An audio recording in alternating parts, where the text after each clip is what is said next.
नमस्कार मित्रांनो, स्वागत आहे तुमचं आत्ताच्या ब्रेकिंग न्यूजमध्ये। मित्रांनो, शौर्य दिनानिमित्त विजयस्तंभाची फुलांनी सजावट पूर्ण केली असून अभिवादनासाठी अनुयायी येण्यास सुरुवात झालेली आहे। रिपब्लिकन सेनेचे सरसेनानी प्रमुख आनंदराज आंबेडकर आणि इतर पदाधिकाऱ्यांनी विजयस्तंभाला अभिवादन करून सुविधांचा आढावा देखील घेतलेला आहे।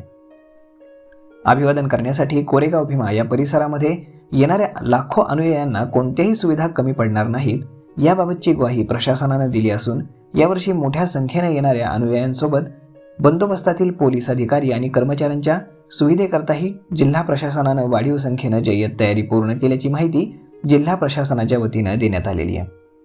दरम्यान जिल्हाधिकारी डॉक्टर राजेश देशमुख, बार्टीचे महासंचालक वारे, विशेष पोलीस अधिकारी आणि महानिरीक्षक सुनील फुलारी, पोलीस आयुक्त रितेश कुमार, जिल्हा पोलीस अधीक्षक अंकित गोयल, जिल्हा परिषदेचे मुख्य कार्यकारी अधिकारी रमेश चव्हाण, अतिरिक्त मुख्य कार्यकारी अधिकारी चंद्रकांत वाघमारे, बार्टीचे विभाग प्रमुख डॉक्टर सत्येंद्रनाथ चव्हाण यांनी तयारीचा आढावा घेत सुविधांसाठी संबंधित यंत्रणांना सूचना देखील दिलेल्या आहेत।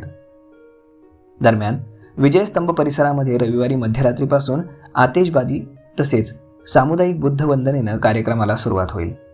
सकाळी 6:30 वाजताच उपमुख्यमंत्री अजित पवार यांच्यासह इतर मान्यवर पाहुणे विजयस्तंभाला अभिवादन करतील। 7:30 वाजता समता सैनिक दल, महार रेजिमेंट, सेवानिवृत्त सैनिक आणि सैनिक दलातर्फे मानवंदना दिली जाईल।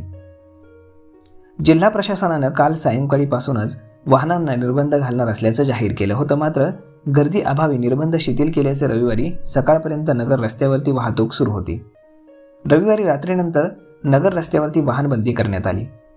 अनुयायांकरता 29 ठिकाणी आरोग्य बूथ उभारण्यात आले असून 20 फिरते बाईक आरोग्य पथक आणि 50 रुग्णवाहिका, 90 तज्ज्ञ डॉक्टर्स आणि 200 आरोग्य कर्मचारी नियुक्त केलेले आहेत। तसेच जवळच्या खासगी रुग्णालयामध्ये पुरेशा औषध साठ्यांसह 100 खाटाही आरक्षित करण्यात आलेल्या आहेत।